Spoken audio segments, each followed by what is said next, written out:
ang katotohanan.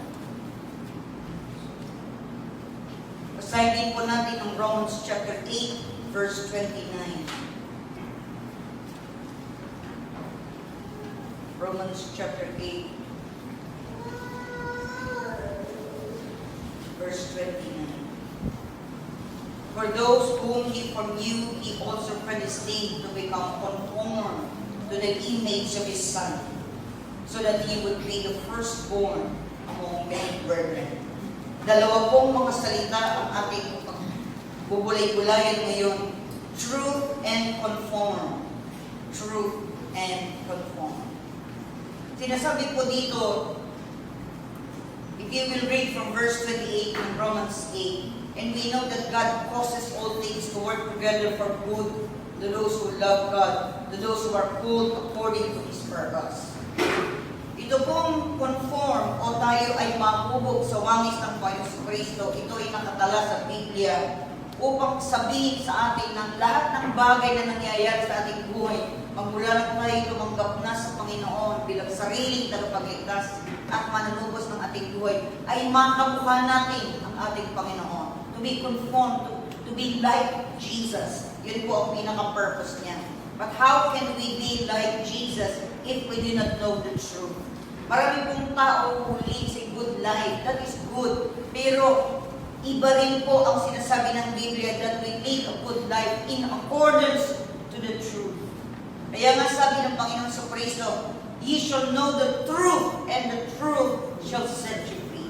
Matututunan ninyo ang katotohanan at ang katotohanan ang siyang magpapalaya sa inyo. Truth always ay konektado sa Diyos because there is no other truth except Him. Maraming mga tao naghahanap ng katotohanan. Gusto natin lahat ng ibinabalita, totoo, di ba? Gusto mo ba na ikay nagbabasa ng puro kasinungalingan? Siyempre hindi. Gusto mo kapag meron kang binasa, ito'y totoo. Nag-aaral tayo sa eskwelahan, would it be na injustice sa atin, na tayo lumaki, naturuan tayo, mali pala lahat ang tinuro sa atin.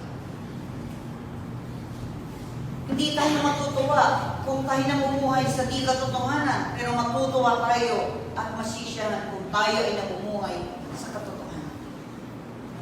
Ito po, kailangan dalawang bagay ang ating gagawin kung pag nakaharap natin ang katotohanan. Na si Jesucristo kasi sabi niya, I am the way, and the truth, and the life, and no man comes to the Father except through me. Dalawang bagay lamang po, either na aayawan natin na tayo ay mahubog sa wangis ng Panginoon Kristo, or magpapasakot tayo sa Kanya para tayo hubugin muli ng Panginoon. Paano niya yan ginagawa? Meron pong halimbawa sa Biblia, and that was Jeremiah. Sabi ng Panginoon, go to the potter's house. Nakita niya doon na yung isang manlililok, kumuha siya ng putik, at pagkatapos ay hinugis niya yun sang-ayon sa gusto niya. Napakagandang tingnan na sinishape lang yun by the hand. Ibig sabihin, merong molde, pero siya ang nagsishape nung gano'ng kalaki, ang kanyang ganito kaganda pagkatapos. At iyan ay iniisa-isa. Iniisa-isa nilililok o sinishape ng isang potter. Ganyan din po ating buhay magmula ng kagabi natin ng Panginoon Kristo. Kung tayo nagtataka na kung bakit maraming mga pagbabago tayong nararanasan, parang sinishape yung ating buhay. Huwag tayong mag-alala. That is God's way of conforming us to His will. Na tayo ay nilililok niya, Kanyang pinapaayos ang ating buhay para maging kamukha natin ang Panginoon Kristo. Kasi sabi niya, God causes all things to work together for good. And for those whom He foreknew, He also predestined to become conformed to the image of His Son. Nais ng Panginoon ang naisin niya sa atin, sa bawat isa sa atin, makamukha natin lahat ang Panginoon Kristo. Maging kaugalian natin ang ugali niya. Maging paraan natin ang kapamaraanan niya. Maging matapat tayo sa paglilingkod kung tayo nagtatrabaho. Kung tayo ay isang tagapagturo, nagtuturo tayo ng pinakamainam na may tuturo natin. Kung tayo nasa opisina, ginagawa natin ang pinakamainam nating magagawa. Katulad po ni Pablo, kinausap po niya si Timoteo in 1 Timothy chapter 4, verse 12. 1 Timothy chapter 4, verse 12. Sabi po ni Pablo, Apostol Pablo, "Let no one look down on your youthfulness, but rather in speech, conduct, love, faith, and purity, show yourself an example of those who believe." Sinasabihin po ni Apostol Pablo sa Timoteo, sabi niya gano'n, na sa pangunguna niya sa Ephesus and Asia Minor, sinasabihan niya, huwag mong pabayaan na ikaw ay tingnan ng pababa dahil sa ikay bata ka. Kundi patunayan mo yan sa iyong mga mabubuting gawa. Kaya yan ang sinabi niya in verse 12. In speech, in conduct, in love, in faith, purity, show yourself an example. Yun po ang nais ng Panginoon. Kaya niya tayo nilililok o hinuhubog sang ayon sa wangis ng Kristo upang kahit saan man tayo maging pagpapala sa iba.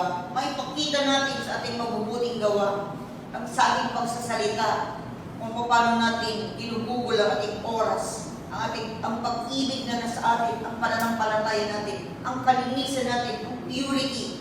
Sinasabi ng Lord, sinasabi ng salita ng Diyos at ng Panginoon through Paul, kay Timothy, show yourself an example para tayong maging mabubuting halimbawa sa mga taong nakapalibot sa atin.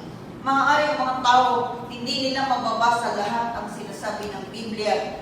Pero sa buhay natin, kakitaan tayo na tayo mga buhay na Biblia sa pamamagitan ng ating mga mabubuting gawa. In 2 Timothy chapter 1 verse 5,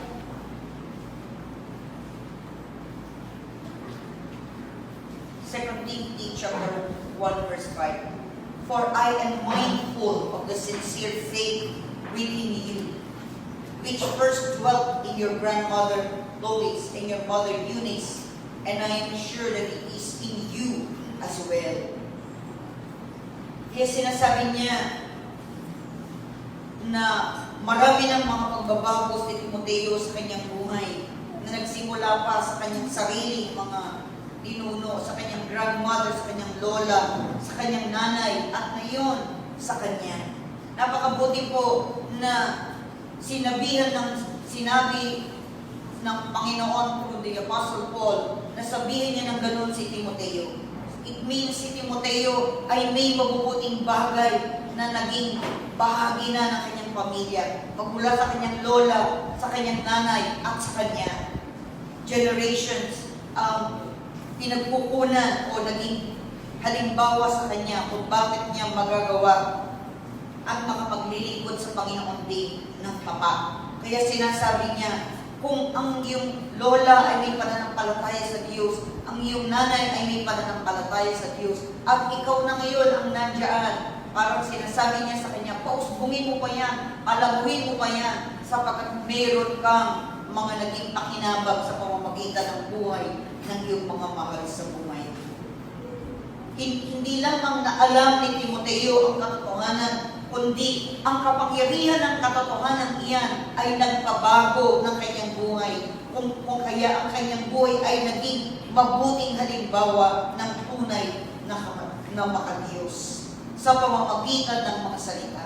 Hindi tayo magiging mabuti, hindi tayo magiging conforme sa Panginoon kung hindi natin alam ang Scripture, kung hindi natin alam ang salita ng Diyos, ay hindi rin natin, wala tayong pagbabasihan, paano mo masasabing ito'y katotohanan kung hindi mo alam ang katotohanan? Diba? Pag sinabi sa iyo, paano mong alam na totoo? Anong pagbabasihan mo? Alam ko, yan ay totoo. Sa papaanong paraan. There should always be truth.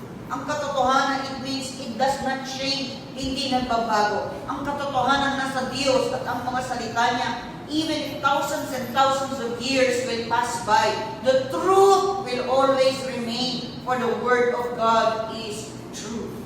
Ang salita ng Diyos ay katotohanan at mananatiling totoo kahit na pabago-bago ang lahat ng bagay. Ang mga salita niya, ang nagbuhubog sa atin ay hindi nagbabago. Amen.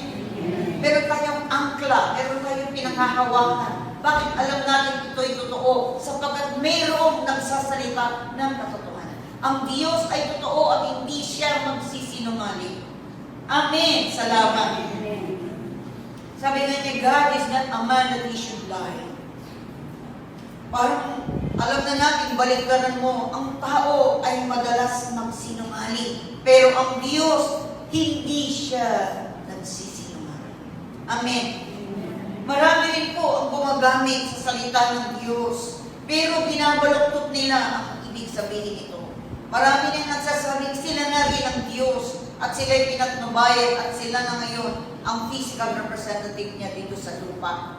The Word of God, the Holy Spirit will go hand in hand. Magkasama upang bubugin tayo, upang sabihin sa atin ang katotohanan. At ang katotohanan ito ang magpapalaya sa atin. Magiging malaya tayo sa kasalanan. Magiging malaya tayo sa maling paraan. Sa mali, sa hindi tama at matuwid na paraan. Ngayon, para tayo lumago, kailangan lahat tayo will be conformed, transformed to the likeness of the Lord Jesus. Ito ang panukala ng Diyos, ito ang nais ng Diyos na mama sa atin habang tayo ay nabubuhay. Patuloy tayong nabububo, lalo natin nagiging kamukha ang Panginoon Kristo sa lahat ng ating ginagawa. Ngayon, paano natin mauunawaan ang katotohanan ito? Una po, ang Diyos nung siya'y nagsalita, ang nais niyang unang malaman natin, maintindihan natin ang totoo. Gusto niya, kaya niya pinusulat ang Biblia upang meron tayong pagbasihan ng katotohanan. Sapagkat maraming mga tao, kahit libro, magkakamali sa kanilang mga sinasabi, subalit ang salita ng Diyos ay hindi magkakamali kailanman.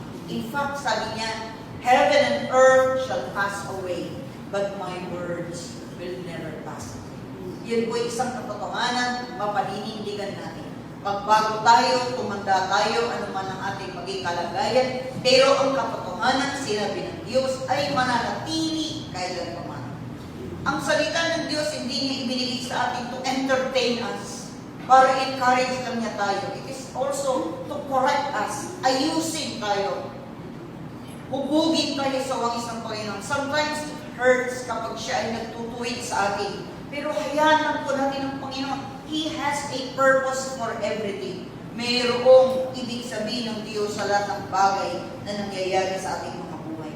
Kung minsan mapapait ang ating nararanasan, nawawalan tayo, parang nawalan na tayo ng kalakasan, parang nawawalan tayo ng pag-asa. But if we hold on to the truth that has set us free, tayo ay magkakaroon ng kapayapaan at ang kapayapaan ito ang siyang maghuhubog sa atin, magbibigay sa atin ng inspirasyon habang tayo ay nabubuhay. Magmula nung tayo tumanggap sa Panginoon, ay binigyan niya tayo ng kapangyarihan para maunawaan natin ang salita ng Diyos. In 1 Corinthians chapter 2 verse 10. 1 Corinthians chapter 2 verse 10. Sabi dito, for to us, God revealed them through the Spirit. For the Spirit searches all things, even the depths of God. Sinasabi dito, ipinahayag ng Diyos sa pamamagitan ng kanyang banal na Espiritu, sapagkat ang banal na Espiritu ang nakakaalam sa pinakamalalim na bagay na mayroon ang Diyos. Ito'y ipinapahayag. If it was not revealed, we will not know. Kung hindi ito ipinahayag, hindi natin malalaman. Sa ating pong bansa, at kahit na sa iba't ibang paraan, ang madalas sabihin ng tao, hindi pa nga tayo nakakagawa ng lahat ng bagay na sinabi ng una. Ngayon magpapalit ka na naman. Di ba yan ang sinasabi sa atin? Naayos mo na ba ang buhay mo sa lumang pananampalataya? Bakit magbabago na naman ang pananampalataya? Yan ay isang salita na hindi katotohanan. Bakit ka? Yun ang una, hindi ka makasunod dahil yun ay hindi yun ang kapamaraanan. Now, kailangan kang magbago para malaman mo ang buong katotohanan at yung katotohanan iyon ang iyong sundin sa iyo. Bakit pa natin hinahayaan ang ating palang sinasampalatayanan ay mali? At tayo magpapatuloy. Sabi niya, hindi mo pa nga naayos yan. Lumilipat ka na naman. Kahit sa konstitusyon, ganun din. Hindi pa nga natin nasusunod ang provision ng 1987, bakit magbabago na naman tayo? When, sabi, it's not yet the perfect time. Alam niyo po, and even in the spiritual, today is always the perfect time. Today, ngayon. Hindi nung nakaraan, tapos na yun. Hindi naman sa kinabukasan. We always have today. Di po ba sa salitang today, there is one letter O. Diba? Pero tomorrow, ilan ang letter O? Dalawa, diba? Tatlo ba? Dalawa lang. Tatlo lang po. T-O-M-O. It means, today, isa lamang O because there is one opportunity given to us by God today. Pero in the future, our tomorrow, there will be several opportunities na binibigay. Kaya sabihin natin, huwag natin sabihin na hindi pa nga natin naayos ito. Ngayon ang pagbabago, sasabihin natin, hindi pa nga natin nababago yung una, ngayon magbabago na naman tayo. Pero alam niyo po, kung ang mga pagbabagong iyon ay hindi na iyon ang naaayon, eh bakit mo itinutuloy na ginagawa, hindi naman pala yung tama. The Word of God will set us free. Amen. Ang salita ng Diyos na nagpapalaya sa atin upang malaman natin ang totoo at buong katotohanan. Di ba ang lahat ng tao laging nagpa-promise? Sasabihin, ako'y magsasalita ng totoo at lahat ng bagay totoo with a promise. Pero maraming mga tao rin ang napapako sa kanilang mga promise. Hindi yun pala ang totoo. They can say things, pwede ninyong sabihin ang mga salita, pero hindi yun ang totoo. The Word of God is the truth na siyang magpapabago ng ating kaisipan at damdamin. To be conformed, to be transformed. Yung ating kaisipan kasi has been shaped, ikaw na, by our families, by our environment, by the people na nakasalamuhan natin, by our education, by our society, by our culture. Lahat ng iyan ay nag-shape sa atin. Tingnan niyo po, kahit na ang mga tao nagsasalita ng Ingles, hindi pare-pareho ang pagsasabi nila sapagkat meron silang native na tongue, yung totoong salita nila. At kung sila'y magsasalita ng Ingles, mahahalata mo kaagad kung saan bansa siya. Naano niyo ba yun? Yung kung may nagsalita ng Ingles na hindi naman native English-speaking person, mahalata mo sa kanyang pananalita because there will always be the intonation na nasa bibig niya. Pero ang ating Diyos, He tells us the truth, hindi sa intonation, but it is applicable sa lahat ng mga tao from all races, from all nations, ay makakaintindi nito. There is only one pattern that the Lord has given. Iisa lamang ang standard niya. It is righteousness and holiness. And there is no other way except Jesus Christ.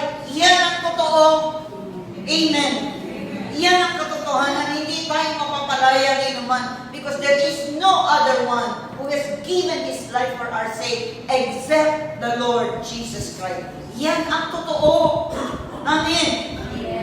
We believe, therefore we speak the truth from our mouth na ipinapahayag natin, Jesus is Lord because He is not only our Savior, but He is our Lord. Amen. Amen. Ang banal na Espiritu ang siyang tumutulong sa atin para maintindihan natin ang mga kapamaraanan ng Diyos. Yan ang nagpo-communicate sa atin ng katotohanan. Siya rin ang nagsasabing tayo ay mga anak na ng Diyos. Siya rin ang nagsasabing tayo ay nating Kristo. Tayo ay may buhay na walang hanggan. Na tayo ay nakaligtas na sa kamatayan. Kamatayang pang walang hanggan. malayo sa Diyos, kundi binigyan na niya tayo ng buhay.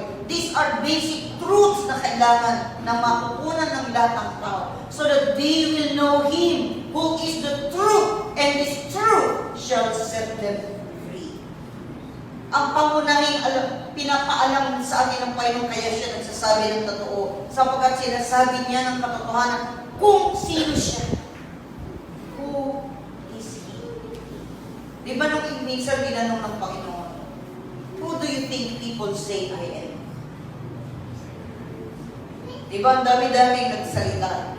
Sabi nila, ikay propeta, sabi nila, ganito, sabi nila. Pero ikaw, ano ang iyong sagot doon? Bakit sinasabi niya na diretsyo kay San Pedro? You are the Son of the living God. Sa kanyang bibig, paano? Sabi ng Panginoon sa kanya, hindi mo nasabi yung bagay na yan. Kung hindi, mayroong katotohanan nagsabi sa iyo na iyon na nga na ang sinabi mo ay totoo. Even if Peter knows the truth, yet he was not perfect. Kaya na ang Panginoon need to conform us, need to transform us, na baguhin niya tayo from the core of our being. Mula sa kaibuturan ng ating puso, sa ating paglaki, marami ang mga bagay na tinuro sa atin na mali. But thank God, we have the Word of God, ang salita ng Diyos, at ang kapangyarihan ng Banal na Espiritu, ang siyang nagbubukas ng ating kaisipan at damdamin para sumunod tayo sa ayon sa kanyang banal na kalooban. Nais ng Diyos na ating maunawaan ang kanyang pagiging Diyos, His Majesty. Diba meron tayong awit, Majesty. Diba? Siya, He's majestic, He's high above all things. His dignity, His beauty. Beauty niya, ang kanyang pagiging maganda ay His holiness is His beauty. If you remember po, Jesus when He was here, ewan ko po kung totoo ito, na nung panahon na hindi nila alam kung paano ang itsura ng Panginoon Kristo, meron silang piniling tao who was very wicked and has given Him the face of Jesus. Na parang pinattern nila yung itsura ni Jesus dun sa tao yun. But if you look at history, they're saying that that is a very wicked man na pinattern nila. Nobody knows the face of Jesus. Hindi na yan pinarecord, hindi na yan pinapicture at that time. We see His picture by His holiness, by His righteousness, by His beauty, by His love for humanity. Pero yung picture ay hindi. Whether that is true or not, it says about the 1500s, they cannot put a picture for the face of Jesus. So, kinuha nila yung isang tao who is very wicked and made a picture of him for Jesus. Actually po, may slightly na katotohanan yun because Jesus was made into a sinner so that we will become a saint. Ibig sabihin nun, He took the likeness of humanity. Ibig sabihin, siya'y naging kawangis natin para iligtas niya tayo.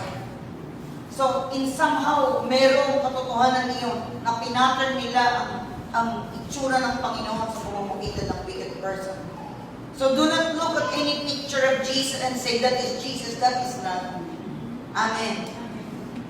The truth of the Word of God shapes kung paano natin i-visualize ang ating Panginoon. We can visualize Him by the qualities that He has stated in Scripture. Makikita lang natin yung kanyang kung sino siya, ang kanyang kabanalan, ang kanyang kapangyarihan, ang kanyang pag-ibig, ang kanyang biyaya, ang kanyang kagalakan. Pag naiintindihan natin, ang buhay natin will be energized. Meron tayo pag-asa. Our face will lighten up. Magliliwanag ang ating itsura. Amen? Pagka hindi kayo nakita-kita ng mga magkakaklase for so long, tapos nakita ka nila, ano muna nilang sinasabi sa iyo? Batang-bata naman ang itsura. Kaya naman ang logo, no? Natutuwa ako pag sinasabi ko gano'n. Pero alam niyo, there is a secret behind that. Jesus is the secret. He lights up our countenance. There is light in our eyes. There is joy in our faces. Hindi makukuha ng makeup yan. Makeup can make you beautiful for a time, pero hindi ka lagi naka-makeup day and night, di ba? Aalisin mo rin lahat yan. Sobrang kapal na, kailangan ka na makaraming paglinis para malis. The way natural is the most beautiful, di ba? Yung natural lang. Kaya, the Lord unmasked Himself. Ibig sabihin, inalis niya talaga yung lahat yan para makita natin kung sino siya. Actually, the Bible says, hindi natin makita yung mukha niya because of His glory, because of His holiness, His righteousness. It shines so much na mahigit pa kaysa liwanag ng araw ay hindi natin matitigan ang mukha niya.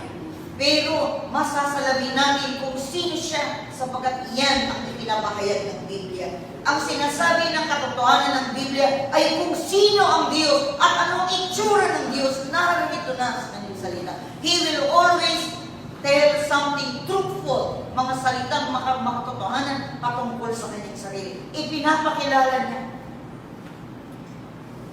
Kung titingnan natin yung sa book of Exodus, yung sabi ni Moses sa kanya, let me see you. Gusto kong makita ka. That was a very good request and prayer. Let's go there. Tingnan natin yun. Exodus 34.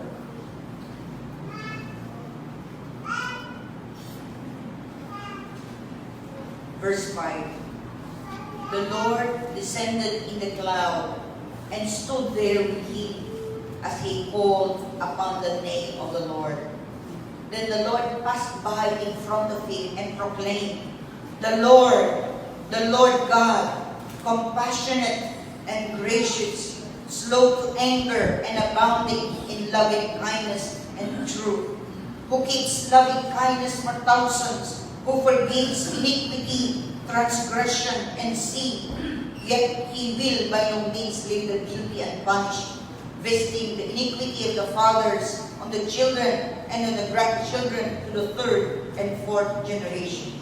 Ito, nagpapakilala ang Diyos sa atin. He's a compassionate God. Mahabagin siya. Punong-puno siya ng biyaya. Mabagal kung magalit. Amen. Mabagal kung magalit. Abounding, nag-uumapaw ang kanyang loving kindness. Mabait na siya, mapagmahal pa siya, pagsamahin mo yun. Siya ang katotohanan. And truth, yun ang sabi niya. Ako ang katotohanan. If you wanna see the truth and believe the truth, go to what the Bible says. Basahin mo nasa Biblia. And you will be set free. Yun ang sabi niya. This is an announcement for all people on the earth. Ye shall know the truth, and the truth shall set you free. Ito ay parang nagre-reverberate ng ganyan. All throughout history, nais nyo ng makatotohanan. God is the truth. He is a compassionate God. Mabagal kung magalit, mapagpatawad. He forgives all our transgressions. This is indeed heartwarming. Ibig sabihin, ano ng puso na mayroon nagbibigay ng pagkakataon sa atin makabangon tayo kung saan man tayo nalugmok at kung saan man tayo, kung anumang klaseng pamumuhay mayroon tayo. Philippians chapter 3 verse 10. The book of Philippians. Philippians chapter 3 verse 10.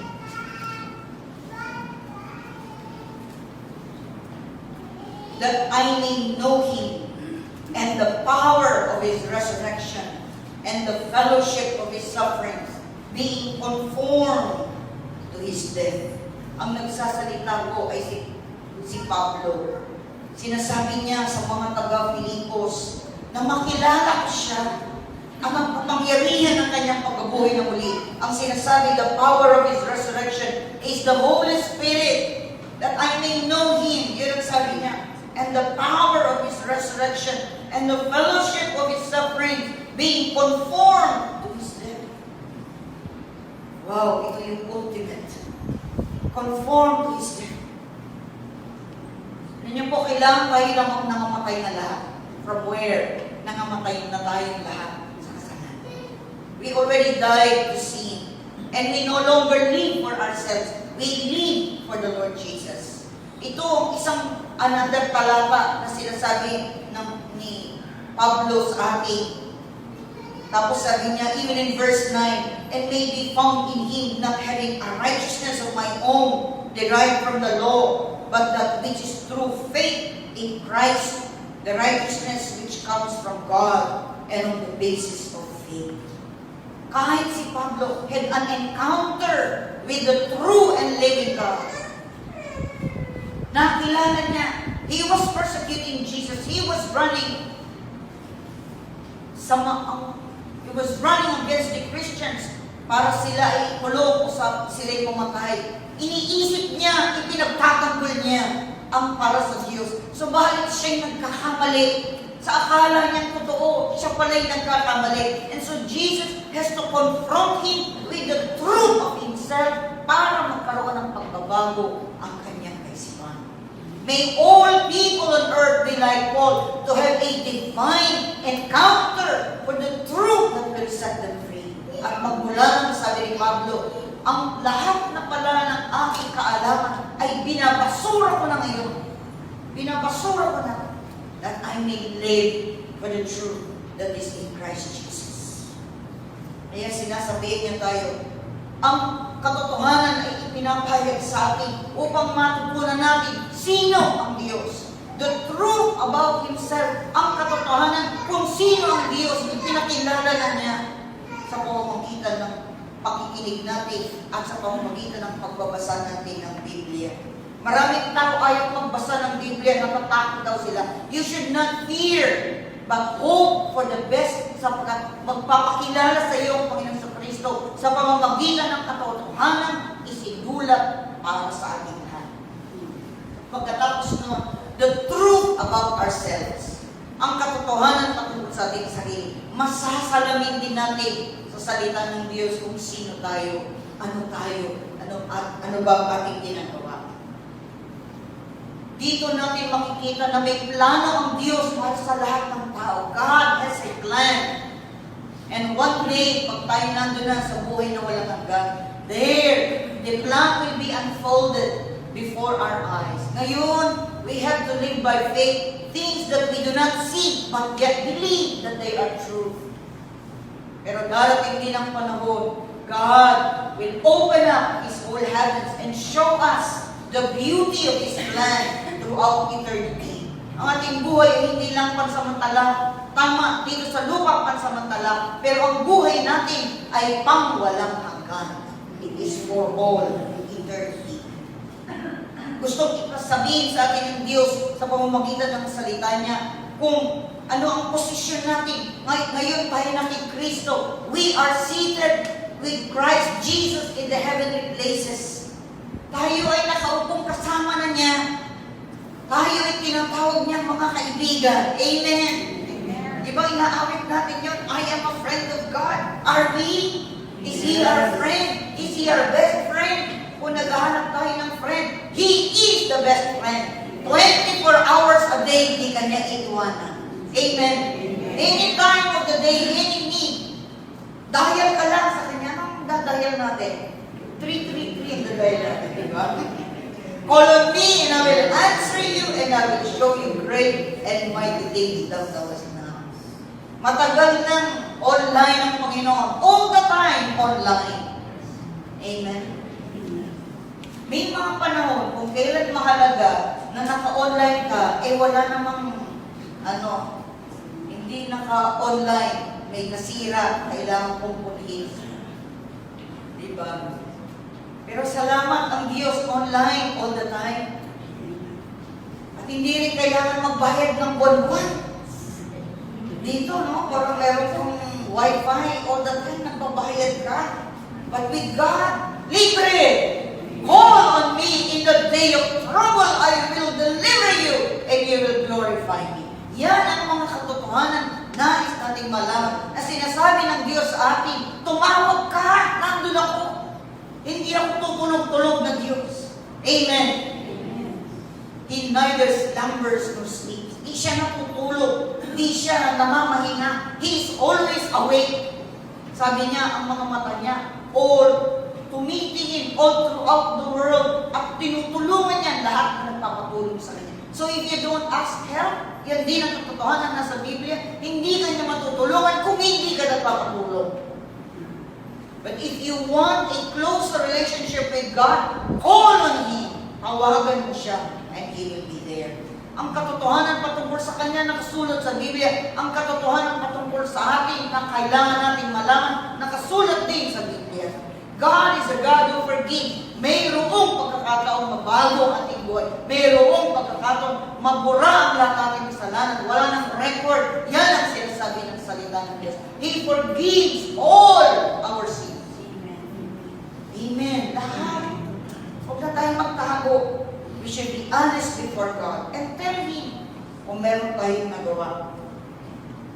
Siya ang ating katwiran. We are not righteous in our own selves, but made righteous because of Jesus Christ. Kaya nga, meron tayong breastplate of righteousness. Yan ang ating mga kalasag. Sapagkat ito ay ibinigay ng Diyos sa atin. Para sa ganoon ay malaman natin na ang ating dahilan kung bakit ang ating puso, our middle part ng ating katawan is covered back and front ng katwiran ng Panginoon Kristo. Ang pangalan natin ay nakasulat sa libro ng buhay. How I like that. There is a record, the Lamb's Book of Life. There will always also be a book of remembrance. Pero merong book of life. Those who accepted the Lord, their names are written in the book of life. Nagpalista na ba tayo? Amen. Sabihin natin sa buong mundo, magkalista na kayo. Pag hindi kayo nakalista, nasa ng pagpapala ninyo? You will not be blessed if your name is not written in the book of life. Ang pangatlo pong bagay, ang katotohanan patungkol sa ibang tao. Sabi ko nga kanina in our prayer, talagang marami ng mga tao, wala nang respeto sa kapwa-tao in many ways, in many forms. Katulad ng sinasaktang bata. It is unthinkable. Hindi ko alam paano ka pa makakaisip at makakagawa sa buhay dito. If you hurt somebody who cannot do anything against you. Alam mo, ang katotohanan, sabi ng Panginoon, sinasabi niya, thou shalt not kill, huwag kang papatay, or hurt anyone, o gumawa ka ng bagay patungkol sa ibang tao. Meron tayong kalayaan, pero ang kalayaan natin ay hindi natin hahakbangin ang kalayaan ng iba ay nawawala. We should take care of other people. Love thy neighbors as thyself. If you love yourself, you should love your neighbor. If you love your neighbor, you are loving yourself. And who is my neighbor? Yan ang tanong, no? The Lord gave an example about the Samaritan. Pero alam niyo po, a neighbor is someone outside of yourself. Sino man na hindi ikaw, isa ka lang naman, o lahat ng tao na nakapaikot sa iyo, o mga tao na nakapalibot sa iyo, sila ang neighbor mo. You shouldn't hurt them because you love yourself. Kung may pinagmamalasakitan mo ang pangalan mo, pagmalasakitan mo rin ang mga pangalan nila. Hindi mo sila ginagawa ng hindi mabuti sapagkat nilirespeto mo rin na kailangan gusto mo rin na gawan ka ng mabuti. Sabi nga ng Panginoon, whatever you do to the least of my brothers, thou hast done it to me. For the Jewish people as well as any person outside of ourselves. Kasi nasasalamin natin sa bawat tao na sila man ay nilalang ng Diyos. Hindi lang ikaw may karapatan, mayroon din silang karapatan. Amen. This is what the Bible is saying. Gusto ng Panginoon na tignan natin ang mga tao to be instruments of His creation. Ibig sabihin, instrumento rin sila. If you fall, somebody can lift you up. We cannot live alone. We need other people to do other things. Hindi lang tayo ang pangyari, hindi lang tayo ang mabuti. Hindi lang tayo ang magsasalita na akala mo pinakamarunong na tayo. There are lesser people, yes, pero we need them. Kailangan natin sila. Yan din ay nakatala sa salita ng Diyos. We should love our neighbor as much as we love ourselves. Amen po? Amen. Kung nire-respeto natin ang sino mong tao, even if they did something wrong to you, don't do something wrong to them. Because you respect na gusto mo ang makatotohanang bagay ang gagawin lamang sa iyo. So kahit na gawan ka ng hindi mabuti, gagawa ka pa rin ng tama. Amen. You will not deliberately hurt other people. Iyan ang nakasabi sa salita ng Diyos. Love thy neighbors as thyself. Yung 10 utos, 2 na lang sinabi ng Lord, mahalin mo muna ang iyong Diyos. He is number 1. He is our priority. And then, love thy neighbors as thyself. Over and over again, makikita natin ito. Kung gagawa pa rin ng mabuti, good things will also come back to us. Whatever we sow, thou shalt reap. Ano man ang ating tinanim, yun din ang ating aanihin. If you sow kindness, kindness will return. Yan ang sinasabi ng salita ng Diyos. Now, sa lahat ng katotohanan ito, slowly, nagbabago na ang ating kaisipan. Nagbabago na ang ating mga pag-uugali. Nagbabago na ang how we deal with it. Amen? Nagiging makatotohanan na rin tayo. Hindi na tayo nagsisinungaling. Kasi gusto natin na hindi rin sinungaling ang nakikipag-usap sa atin. Totoo rin ang sinasabi niya. So we do what is right and tell the truth so that people will also be truthful to us. Because that's what we have planted, we shall reap exactly kung anong ating. Amen po. Ang katotohanan ang siyang magpapabago ng ating isip at idamdamin natin. Hindi na natin pinapanatiling nagagalit tayo. Alam niyo bang ang galit ay maraming nagagawa na hindi maganda ng karamdaman sa ating sarili. Yung hindi pagpapatawad ng mga tao, yung hindi ka nagpapatawad ay nakakapagbigay ng karamdaman sa iyo. But if you have peace in your heart, you do not hurt other people, you forgive them. Kasi sabi ng Panginoon niya, forgive so that you will also be forgiven. So if you do not forgive, how can God forgive you? Then He gave an example of forgiveness. Sabi, isang tao, he goes to king, ganitong-ganito, napakalaki ng utang niya, hindi niya kayang bayaran. Pinawalang sala siya sa malaking utang niya. Nakita niya ang kamukha niyang tao na may utang na napakakonti. Ipinakulong niya yun. Kaya sabi, sumbong uli dun sa hari. Sabi niya, ito po, pinatawad niyo ng ganito. Ito, pinakulong niya sa konting halaga. And so, the Lord says, okay, babayaran mo rin ang lahat ng kasal ng iyong mga utang sa akin. Ipakukulong din kita. Kasi hindi ka rin nagpatawad ng mga utang nila sa iyo. Ito ang mga bagay na magtutuwid ng ating kaisipan at damdamin. Ito ang mga bagay na mag-aayos ang ating buhay, na magiging kamukha na natin ang Panginoon Kristo. Do they see Jesus in us? They should know the truth because the truth is already in us by the power of the Holy Spirit. And our face lights up and our total person, ang pagiging isang tao natin, ay maging kawangis na ng ating Panginoon Kristo. Hallelujah! Purihin! Ayan nga, sabi ni Pablo, sa kagustuhan niya maging kamukha ni Kristo, sabi niya, for to me, para sa akin, to live is Christ and to die is gain. Yun po, sabi niya, napakatindi ng sabi niya. Para sa akin, ang mabuhay ay si Kristo at ang mamatay ay pakinabang. Yung unang bahagi, pwede pa tayo, no?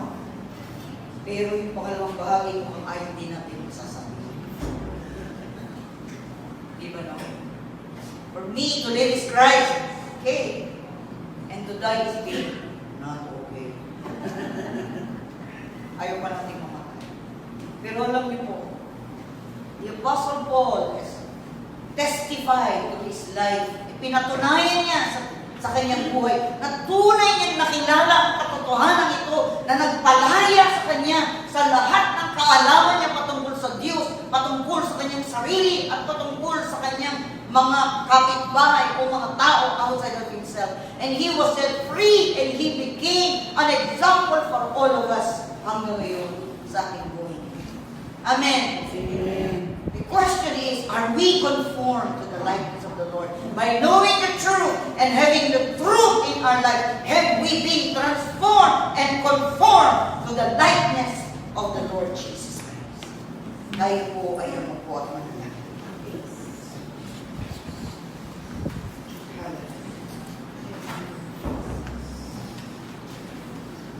Panginoon, salamat po.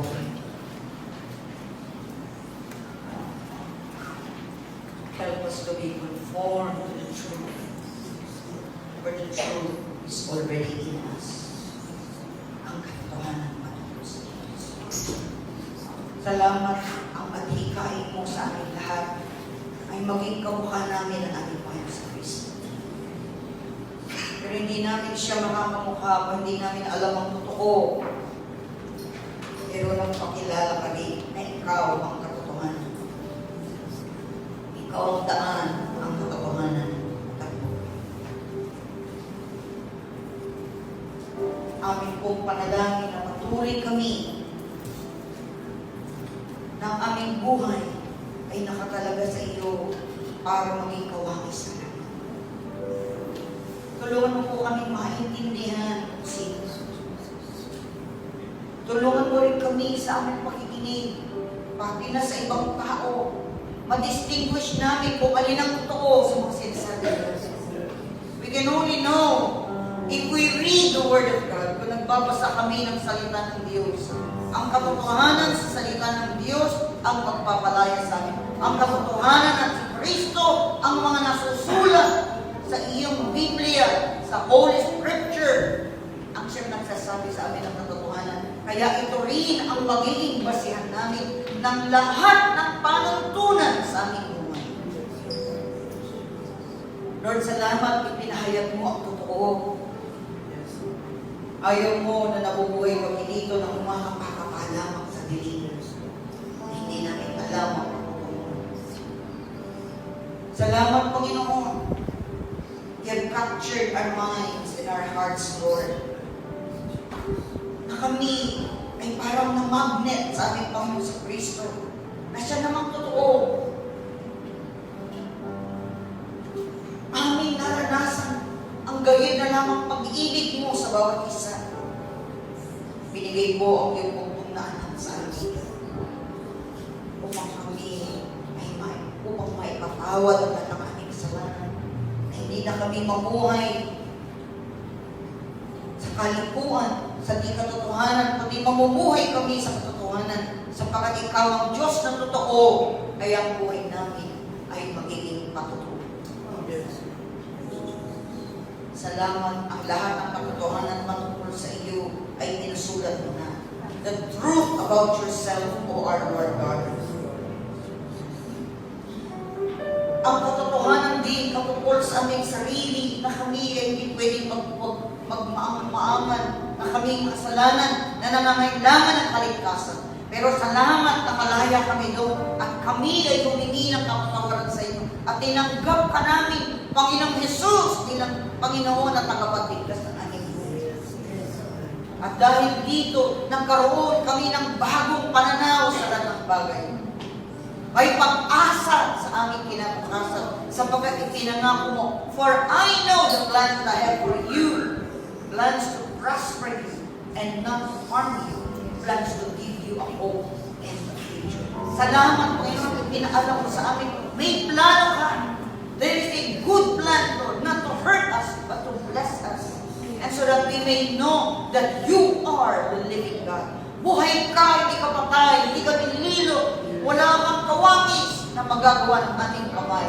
Ikaw ang lumalang sa amin. We have no right na kami ay lumilog sa iyo. Salamat, Panginoon, na nakipagkita na kami sa iyo at aming inilapit sa iyo ng aming buhay. Kaya ngayon, nalalaman na rin namin ang katotohanan tungkol sa aming sarili at ang katotohanan tungkol sa ibang tao. Na kailangan namin din silang tingnan na sila'y iyong nilalang at meron din silang karapatang mabuhay katulad namin. Lord, lalo mo kong palaliman, Panginoon, ang aming pananampalataya. Lalo po palaliman ang katotohanan na sa amin. Huwag kami basta-basta nakikinig kahit kanino. Makinig kami sa salita mo. Ito magpapabago ng aming buhay at ito magpapalaya sa amin sa mga bagay na hindi matuwid upang aming buhay ay maging matuwid at maging kasiyasiya sa harapan mo. That we may please you, Lord. That we may glorify you. That we may honor you all the days of our lives. Lord, alisin mo po ang kabulagan ng maraming tao. Set them free so that they may see in Jesus the totality of God, who He is in human form. Salamat po, Panginoon. Ipinahayag mo ang totoo para mabuhay kami may katotohanan. Salamat sa mga salita. Salamat. You empower us, O Lord, to live an abundant life just as you have promised. Salamat sa iyong pag-ibig na di malilit kailan pa man. How high, how long, how deep is your love for us, Lord. In all areas, gano'ng kataas, gano'ng kalalim, gano'ng kalawak ang pag-ibig mo. Sabi mo pa nga, as far as the east is from the west, so far has He removed our transgressions from us. Napakalalim yun, napakalawak noon. The east and the west will never meet, O Lord. Kaya nga, sinasabi mo sa amin, pag ikay nagpatawad, lubos-lubos ang pagpapatawad. Kaya patawarin din namin ang ating sarili at mabuhay kami sa mga katotohanan, kapamaraanan para maging kawangis namin ang Panginoon sa Kristo. Para makita nila sa amin, buhay si Kristo sa aming buhay. Tunay kami na mananampalataya. Tunay kami representative niya dito sa mundo. Salamat, Panginoon, sa iyong magsalita. Salamat, Panginoon. Guard our minds, O Lord. Guardayin mo po ang aming kaisipan para hindi pumasok ang anumang kasinungalingan at manatili kami sa katotohanan sapagkat ang katotohanan ito ang nagpalaya na sa amin at hindi na kami magagabi ng kasalanan at hindi na mapapailalim at may imprison, O Lord, with sins and unrighteousness. Salamat po for giving your life to us. Salamat po. Hindi namin kaya bayaran. It was given to us free sapagkat sino man sa amin ay hindi makakabayad. Sinabi mo, it is free because you paid for it. It is free sapagkat hindi namin kailangan pagtrabahuhin ang aming kaligtas. Kami manampalataya sa biyayang ibinibigay. Salamat, Panginoon. Ang katotohanan ito ay nasa amin. At ang katotohanan ito ang nagpalaya sa amin. Sa pangalan ng Panginoon Kristo, purihin at walahin ang mga kapangyarihan.